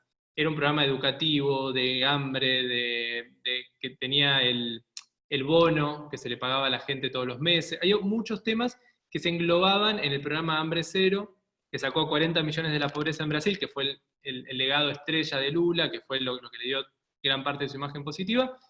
Eso le permitió que todo ese atributo, todo ese posicionamiento de ser el que combate el hambre, se lo llevó él. Entonces no tenés que ser tampoco vos el que haga todo ese trabajo de posicionarte con determinados atributos, sino que te puedes dar el lujo, si tenés una marca de gestión, de vos representar determinados atributos, determinados valores, y tu gestión representa otros atributos y otros valores, y esa gestión uno después la capitaliza. Otro beneficio es que si hay algo que está mal, uno también puede echarle la culpa al programa, cambiarlo, es un fusible también, y que no sea directamente culpa tuya. Y bueno, y si no pega, si no tiene buena aceptación, si no se está posicionando bien, si la gente no lo entiende, uno puede cambiar el programa, cambiarle el nombre, hacer algún trabajo de comunicación sobre el programa y no necesariamente sobre el presidente o sobre el gobernante. Entonces, bueno, es una buena idea tener una marca de gestión sobre lo que uno está haciendo, ya sea más oficial, o sea, con un logo, con un eslogan y bien armado, o más no oficial, solamente como una narrativa, como un modelo de gobierno que uno siempre dice que es lo que está haciendo. Ricardo. Ahí quería agregar de que la bondad de los dos ejemplos que están del centro a la derecha, la cuarta transformación y la revolución ciudadana, es que además de ser una marca de gestión que le explica a la gente la esencia de lo que se está haciendo, también tiene una invocación épica, ¿verdad? Es una identidad colectiva de la cual la gente pertenece y en la cual la gente que lo apoya quiere pertenecer, y estas marcas ayudan inclusive a fidelizar a esta gente porque esta gente siente que son parte de esa lucha, ¿verdad? De esas conquistas, de esas transformaciones, de esos cambios. Entonces, en ese sentido, pues hay que también buscar estos elementos en las marcas. Vamos con el Yo creo siguiente. que todos. La cuarta transformación tiene esa épica histórica que vos decís. La revolución ciudadana es una revolución no con las armas, sino de la ciudadanía, de todos. También es interesante. Y el eslogan del hambre cero de Lula me parece fantástico, que es la gente que come ayudando a los que tienen hambre, que también es un resumen de su política pública, ¿no? Como los que tienen que ayuden a los que no tienen, también es un buen resumen. Miren, nosotros tenemos la idea también de que la comunicación política, aunque uno se esfuerza mucho en decir cosas, usualmente también se trata de lo que la gente ve que uno no hace. ¿De acuerdo? Entonces, en el mundo de hoy, la gente se da cuenta a dónde uno no ha ido, con quién uno no se ha tomado fotos. Si por casualidad, por la razón que sea, no te has tomado una foto o has hecho nada tangible en tu comunicación que refleje que tú estás haciendo algo por los adultos mayores, pues la gente se da cuenta y dice, mira, tú no haces nada por los adultos mayores. Si hay una provincia del país a la cual no has ido, la gente en esa provincia lo tiene clarísimo. Entonces, nosotros pensamos que hay una segunda lección de que es que permanentemente tienes que recorrer todo el territorio, relacionarte con todos los grupos, con todas las audiencias, y que la gente te vea, porque además es una demanda transversal a todo el continente. La gente no, en general no quiere gobernantes de escritorio, quiere gobernantes de calle, que conozcan los problemas, que conozcan el barro, no sé cómo se dice en Panamá, ¿verdad? Que entienda bien lo que le está pasando a la gente, que escuche, que le duela, que lo sienta. ¿Johnny? Sí, totalmente. Hay varias cosas escondidas ahí. Uno es, lo que vos decías, no quiero decir verdades así como absolutas, pero lo cierto es que la gente está esperando políticos que salgan del escritorio y que tengan la humildad de llegar a lugares donde otros políticos no llegaron, a provincias lejanas, a pueblos muy chicos, a sectores a los que nunca nadie se acercó, de formas en las que nunca nadie se acercó, porque el contraste en general con el otro modelo, que es el modelo del pasado, el modelo del presidente anterior o del modelo de gobierno anterior, es un contraste que siempre vamos a querer dar. Y en general hacer algo que nadie hizo, como llegar de vuelta a lugares donde nadie llegó, ser más activos, hacer reuniones con tu gabinete en distintos lugares del país, escuchar a la gente de otra forma, acercarse a la gente de otra forma, siempre genera este contraste con los políticos del pasado que en general no lo hicieron. Entonces, recorrer el territorio creo que significa ser humilde, ser activo, ser humilde entendiendo que la gente que está más alejada también importa y que los problemas del país que tiene esa gente que vive en otros lugares también importa, y es esta importancia de lo que hablábamos antes de hablar con todos en el gobierno, ¿no? No solamente con los tuyos, sino ir a hablar con todos, con la oposición y con los neutros también, porque la oposición la necesitamos para que no esté activamente en contra nuestra. Es un problema cuando uno tiene una oposición, aunque sea minoritaria, que grita muy fuerte, muy ruidosa, que hace mucho ruido, porque en general eso agranda su tamaño, parece más grande de lo que es. Entonces, en esto de recorrer el territorio, de ser humilde, de acercarse a la gente de otra manera, de acercarse a toda la gente, nos ayuda a comunicarnos con los otros, sobre todo con los neutros, y darle la importancia a los que nunca tuvieron. Ricardo. Sí, iba a decir de que no pensemos únicamente en clave de ir a visitar lugares humildes, que por supuesto es parte de la ecuación, sino también, esto en Panamá no pasa tanto todavía, visitar los lugares en los cuales en teoría no eres bien recibido. Hay lugares donde la polarización es aún más grande que en Panamá, a tal punto que hay bastiones, ¿verdad? Hay bastiones regionales, ¿verdad? Y hay lugares donde se supone que detestan al presidente. Les doy un ejemplo. Cataluña, ¿verdad? La relación entre Cataluña y Madrid, que algo de esto, pues ustedes seguro también comprenden. Entonces, cuando tú eres capaz de ir, el caso, por ejemplo, de Rajoy, pensaba que tenía una foto en la presentación y bueno, veo que se me pasó, y ir a un lugar donde en teoría no es bien recibido, eso también es parte de la definición de la agenda, lo que estuvimos hablando antes, ¿verdad? Porque es el hombre que es capaz de ir a sentarse a hablar, ¿verdad? Aunque sabe que el primer día no va a ser bien recibido. Entonces también es parte de esto, ¿verdad? De dar muestras de que estás recorriendo, como dice ahí, todo el territorio. Bueno, Obama cuando quería pasar la ley de vuelta, la del healthcare, tenía reuniones, no sé si te acordás, con los republicanos todos los jueves. Sí. Iba a reunirse con los republicanos. Los republicanos no iban, o iban pocos, pero era algo que hacía. Bueno, vamos con la tercera, que es también muy relevante en términos vamos conectando las piezas, ¿no? Nosotros hablamos en las primeras sesiones de que la narrativa debía incluir víctimas, villanos, amenazas.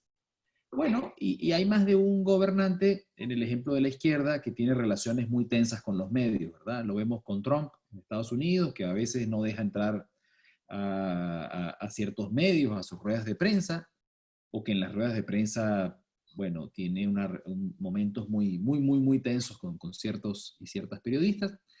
Y en el caso de Ecuador, donde el presidente Correa comúnmente, digo comúnmente porque pasó más de 5, 6, 7, 8 veces, pues tenía peleas con los medios de comunicación y entonces llegó el día que en medio de un evento público rompió un medio de comunicación. Entonces, bueno, la gente se jaló los pelos. Ahí yo creo que la reflexión más importante no es que si está bien o está mal, ¿verdad? Es elegir qué ataques responder. Porque si bien, ojo, yo no necesariamente me parece que eso esté bien, en realidad al presidente Correa en Ecuador lo que le reclamaba más no era haberse peleado con los medios de comunicación, era un episodio, Johnny seguro lo recuerda hasta mejor que yo, ¿verdad? Donde él se peleó con una periodista y tuvo un exceso en el cual dijo que esa periodista era una gordita horrorosa, ¿sí? Y entonces la gente, más allá de que esto nos parezca mal, ¿verdad? La gente, después nosotros investigamos esto y la gente decía, bueno, Correa es así, ¿verdad? Es peleón y defiende lo que... Pero cuando se pelea con los grandes, volvemos a la investigación, está bien, está peleando entre grande y grande. Cuando se peleó con una periodista, está mal. No se puede pelear un presidente con una periodista. Entonces, esto nos parece muy importante, no solo porque Johnny también, me parece que la semana pasada especialmente insistía, hay crisis que no son tan graves, hay crisis que nosotros somos los que les damos oxígeno para alimentarlas. Vimos 5 tweets, pensamos que todo el mundo está en contra nuestra y cuando nosotros respondemos es que realmente estamos alimentando esto, pero también tenemos que pensar qué ataques y a quiénes responder. ¿Johnny? No, es exacto. Yo creo que lo que quería decir iba a ser algo que haces vos, decir lo más importante de lo que dijiste, pero lo que quiero resaltar, que me parece muy importante, es nosotros investigamos bastante sobre a qué responder y a quién no en distintos gobiernos en los que trabajamos, y la respuesta siempre es la misma.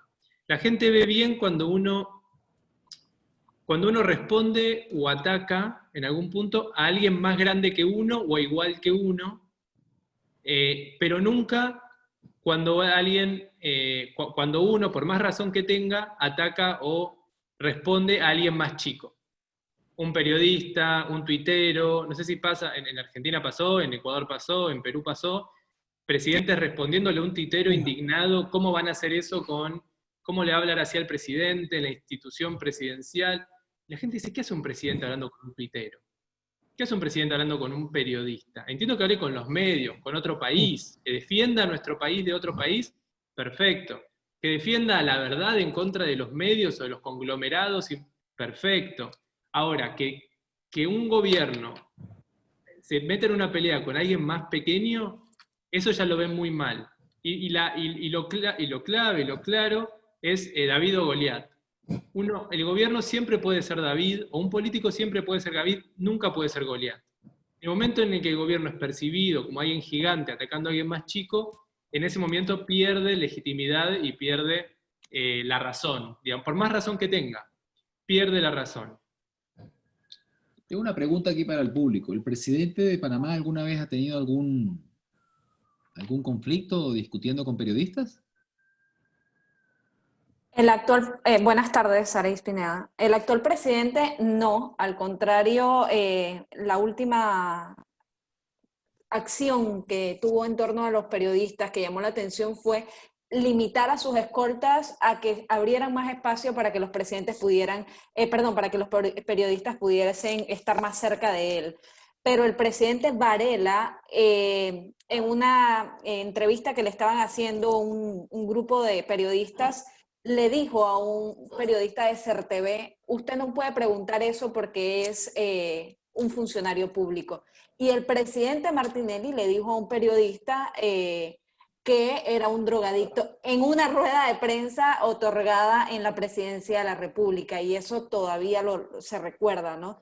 Ambas cosas fueron muy contradictorias en su momento. Sí, bien, gracias, Araís. Miren, yo quiero llevar esta discusión mucho más allá de lo que nos parezca bien o mal a nivel personal, en términos de que los medios tampoco están muy bien vistos, ¿verdad? Volvemos a medir las cosas. Los medios están, en general, en casi todos los países, también muy mal vistos. El problema de la desconfianza no es solamente con los políticos, es con las instituciones en general. Y hay ocasiones, esta tensión entre pues también son parte, digamos, de esa lucha que Johnny nos decía en términos de definir quién controla el relato. Pero bueno, tenemos lección número 3. Vamos con la 4. Gracias, Areis. Profesor, una consulta. Vamos, Rolando. Y sobre ese punto de vista, yo lo que he notado, ¿verdad?, en este siglo XXI, de que los medios, las redes sociales han tenido una gran causa, ¿verdad?, en lo que es la prensa. Si bien es cierto, lo que es fake news, todo lo que es Instagram y toda clase de redes que hay en estos momentos en la sociedad, ha hecho como que la prensa o que los periodistas se den más a conocer. Por lo menos antes nadie veía lo que era redes sociales, ahora, y todo el mundo de la televisión. Ahora los medios televisivos, como para ganar gracia o para ganar aceptación o rating, están haciendo lo imposible para poder llegar a donde estaban antes, y son los periodistas los que en realidad se sienten así. Así que yo pienso que, bueno, hay un nuevo cambio. Yo quería expresar algo también. El tema no solamente es, o mi opinión es un poquito encontrada sobre el tema de los medios. Yo lo desmenuzo un poquito más. Yo me voy directo a los periodistas. A veces es tan evidente la postura particular que van tomando algunos periodistas en un momento dado que afecta a la trayectoria del medio de 50, 60 años. Entonces, tenemos periodistas que se les nota que tiene una particular inclinación hacia X partido, o hacia X candidato, o hacia X político de turno. Inclusive, no es sorpresa, y aquí los panameños lo sabemos, una periodista que tenía una postura muy frontal contra el expresidente Martinelli. Todo el mundo hablaba de ella y se volvió tendencia por sus posturas muy radicales, y de repente en el gobierno que siguió terminó siendo nombrada vocera de gobierno. No duró mucho, duró como un año nada más, pero terminó. Entonces vemos así un montón de periodistas que agarran sus medios como catapulta para intereses particulares, inclusive para intereses políticos, porque no es sorpresa verlo como candidato también al traste, ¿no? Es así. Miren, está bien, digamos, estamos entrando en el mundo real, cosa que me gusta. Esto no quiere decir, digamos, que todos los políticos pueden usar como estrategia la confrontación permanente con los medios. A algunos les sale bien, a algunos les es rentable, a algunos lo saben hacer, hay muchos que no, ¿verdad? Entonces, cada caso es diferente. Yo pienso que los medios todavía tienen, por supuesto, un poder relevante, y la relación que vas a tener con los medios, de hecho eso es parte de lo que vamos a hablar en la sesión siguiente, es una de las grandes definiciones que termina siendo clave en la construcción de apoyo ciudadano y en la construcción de gobernabilidad. Entonces, volvamos a esto. Los datos nos van a indicar seguramente de que los medios han perdido parte de su prestigio. Los datos también nos deben indicar de que la gente no tiene tampoco mayor confianza en los medios. Esto no quiere decir, repito, que en todos lados podamos entrarle a la pelea con los medios de forma directa. Vamos con la lección número 4. Son 14. Yo creo que Johnny nos va a dar como hasta las 7, 8, y ahí paramos y continuamos en la clase siguiente. Sí, no, esta quizás es la más difícil de explicar, pero la más de sentido común, que es comunicarnos con la gente donde la gente realmente está.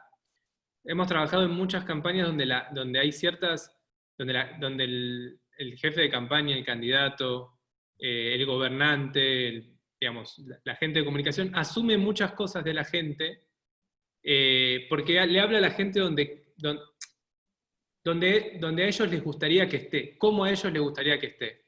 Les hablan de ideología, les hablan se hacen los cultos, les hablan en difícil, porque ellos les gustaría que la gente entienda esas cosas, les hable de ideología, tengan una... Y lo cierto es que la gente está en otro lado. Por ejemplo, el caso que puso Ricardo, Roosevelt entendió que la gente escuchaba radio todas las noches alrededor de la chimenea antes de irse a dormir.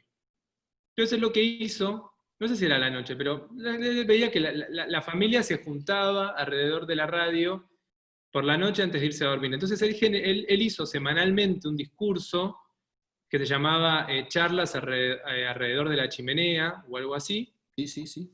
Donde él entendió que ese era el lugar donde estaba la gente, y generó un programa radial de 1 hora todas las semanas, donde él conversaba, en esa época era mucho más de monólogo la comunicación, él tenía un monólogo y le hablaba a la gente 1 hora, en ese tono, en el tono de que la gente estaba, no donde él pensaba que la gente estaba, donde la gente realmente estaba, que era en familia alrededor de la radio por la noche.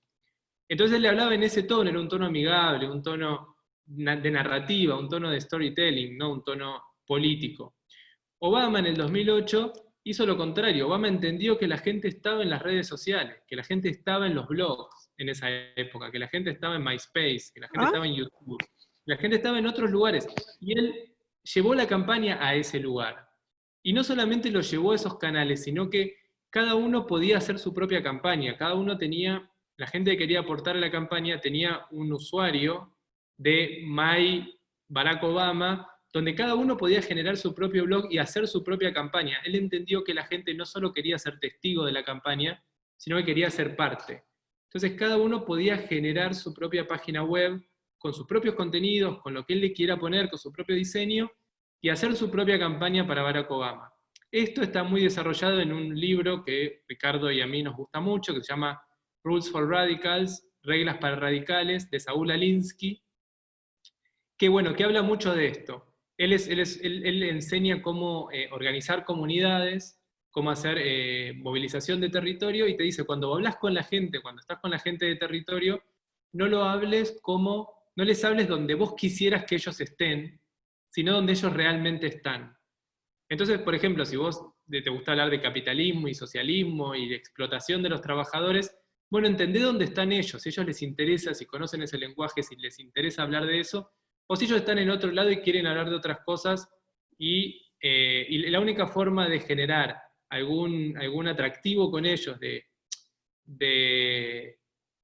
interesarlos en tu campaña, es hablarles a ellos donde realmente están y no donde vos crees que ellos están. Siempre me trago ahí con esa parte, pero creo que es claro. ¿Ricardo? Sí, porque estamos hablando de dónde la gente está física, virtual o mentalmente también, ¿de acuerdo? Por ejemplo, la primera vez que yo trabajé en Argentina, la verdad es que no estaba en la agenda de quienes estábamos trabajando en la campaña, y yo era el único extranjero, el tema de las inundaciones. Y cuando llegaba el invierno, pues la verdad es que lo único que le preocupaba a la gente eran las inundaciones. Y nosotros íbamos con toda una campaña y folletos y piezas y esto y lo otro, y les queríamos hablar a la gente de unas cosas, y la gente nos decía, ¿y qué van a hacer con las inundaciones? Bueno, no, mira, aquí tenemos unas propuestas para la salud, para el empleo, para esto, para lo otro. No, pero cuéntanos mejor qué van a hacer con las inundaciones. Entonces, se trata de eso, de hablar con la gente también, de dónde la gente está acá. Bueno, bien, continuamos. Rendir cuentas a la ciudadanía. Aquí Johnny ya puso el ejemplo del presidente Correa. Esto lo han hecho gobernantes de izquierda y derecha. En términos de recrear un espacio con una marca, preferiblemente, en la cual el gobernante intenta construir agenda y también hace un esfuerzo pedagógico por explicarle a la gente lo que se está haciendo, en el ejemplo que estamos poniendo, en el país y también en el lugar que se está en ese momento, ¿verdad? Llevando adelante la rendición de cuentas. esta idea de rendir cuentas no debemos nada más verla de esa manera, ¿verdad? Por ejemplo, en México, una vez al año la ley obliga a gobernantes y legisladores a rendirle cuentas a la gente, sino debiera ser pensado también como una idea de rendición de cuentas permanente. Aquí voy a hacer una pausa y voy a poner un video de la exgobernadora de la provincia de Buenos Aires, que fue innovadora en muchas cosas de su comunicación, en el intento de estar rindiendo cuentas de manera permanente. Y en castellano estoy hablando de explicar lo que hice durante la semana, de explicar lo que hice durante el mes. Si voy a hablar inclusive de este barrio y voy a hacer una obra, también hacer un resumen de todo lo que hemos hecho en este barrio. Porque la verdad es que, miren, nos guste o no, nosotros vivimos de la política, de la comunicación, de estos temas. La gente no, ¿verdad? La gente se le olvidó. Y quizás en ese barrio ya hemos hecho 5 obras y, y la mitad de la gente dice, aquí no han hecho nada. Bueno, entonces, por lo cual, cuando hacemos la 5ª obra, tenemos que decirle a la gente, ya hicimos esto, hicimos lo otro, y ahora vamos por el drenaje. Pero veamos este ejemplo.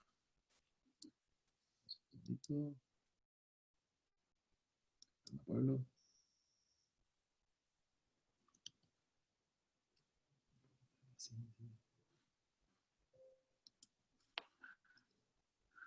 Bueno, ya casi quedamos medio cerrando también con eso, pero vamos a ver.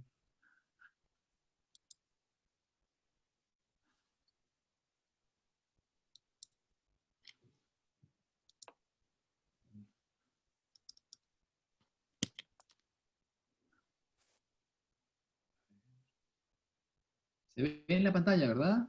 Sareis, Enrique, Giovanni, ¿se ve lo de ¿se ve Twitter? Se ve bien. Sí, se ve bien. Sí, sí, se ve. Me dan ganas de ver las notificaciones.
¿No? Nosotros tenemos todos que asegurarnos de encontrar un balance entre el bosque, entre la mirada gruesa de lo que estamos intentando hacer, de lo que estamos haciendo, el día a día y también lo que vamos avanzando, ¿verdad? Y hay gente que es capaz de ver los árboles y ver el bosque, hay otros que son capaces hay otros que se pierden. Y hay que pensar en diferentes productos digitales, audiovisuales e impresos que nos permitan, repito, rendir cuentas de lo que hicimos en ciertos periodos de tiempo, en ciertos lugares, y eso ayuda, ¿verdad? Porque la gente se le olvida y hay que estarle permanentemente recordando a la gente lo que estamos haciendo por ellos. Sareis, ¿eso es la mano levantada o...? Sí, profesor, tengo que irme, pero rápidamente me gustaría consultarle. En el caso, el bosque sería la obra y los árboles nos iríamos al tema de transparencia. Por ejemplo, en Panamá, cada vez que se inaugura una obra o el presidente asiste a una obra, nos vemos envueltos en el tema de rendición de cuentas en torno a los costos, en torno a la calidad, en torno a quiénes fueron los constructores la empresa que llevaba a cabo el proyecto. Entonces, ¿cómo sacar una cosa de la otra? ¿Johnny? Para mí, hay algo, ahí está el tema de la opinión pública, de qué es lo que realmente le importa a la gente. Yo estuve con Ricardo trabajando con gobernantes que hacían muchas obras, y todos los temas que mencionás, Sareis, son temas muy, digamos, muy importantes en la narrativa de un gobernante que hace muchas obras, pero lo real es que esos son temas de interés de los medios y de los periodistas y no de la gente. Porque después terminan diciendo, bueno, esa obra costó 700 millones de dólares en lugar de los 850 millones de dólares. La gente no tiene ni idea cuántos son 700, yo no tengo idea cuántos son 700 millones ni cuántos son 815 millones de dólares. ¿Cómo? Suena malísimo, todo me suena mucho. Si me dices 700, 800 millones de dólares, los dos me suena horrible. Bueno, la gente o sea, o eso lo hizo, la fiscalización la hizo una empresa panameña en lugar de hacerlo no sé, se empiezan a enredar y lo cierto es que ahí está lo que nosotros decíamos de entender mejor, entender las intenciones. La gente cree que tu intención es buena o no es buena en hacer esa obra. Porque la gente cree que tu intención es mala, 700 millones se los robaste todos. Ahora, si la gente cree que tu intención es buena, 700 millones, fantástico, podría haber costado más y ahorraste dinero. Lo mismo con, eso genera tantos metros cúbicos de asfalto, o sea, son tecnicismos que la gente termina sin entender, y lo único que podemos competir o intentar posicionar son las intenciones. Lo que hiciste estuvo bien, tenía buenas intenciones, lo lograste, cumpliste los objetivos, o no, te tenés que ir. Sí, bueno, qué lástima, Saray. Quería agregar algo ahí y con esto igual cerramos la clase, ¿verdad? Lo escucho, profesor. Posturas inadecuadas, trabajo articular excesivo, periodo de... Nosotros comúnmente, especialmente en municipios, pero también en gobiernos nacionales, hemos visto en muchos gobernantes un exceso de expectativa de poner su legado en el cemento. Esto es una metáfora que también queremos poner sobre la mesa, ¿verdad? Entonces, hay gente obsesionada con el puente. Y la gente, la verdad es que el puente, cuando volvemos a investigar, lo van a utilizar, es importante, la gente dice que bueno que lo van a hacer, pero si pudiéramos hacer estas tres cosas en vez del puente, que cuestan mucho menos que el puente, serían mucho más importantes. Entonces también es cuestión de esto, ¿verdad? De validar. Hay gente que las grandes obras, hay gente que siente mal los números, y hay gobernantes que exageran la comunicación basada en las cantidades financieras. Nosotros lo que hemos hecho en muchos lados es balancear el cemento con lo social, ¿verdad? Lo grande con lo pequeño.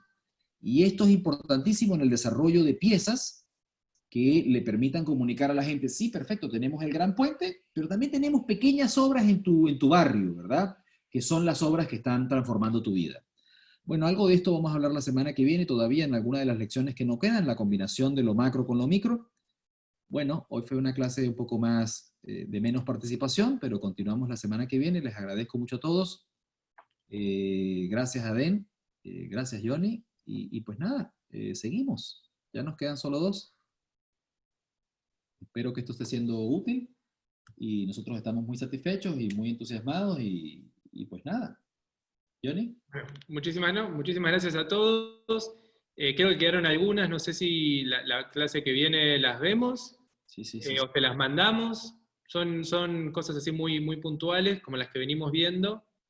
Y bueno, y cualquier duda, inquietud, se les ocurre en la semana algo que están viendo y ver cómo nos escriben, o lo planteamos la semana que viene.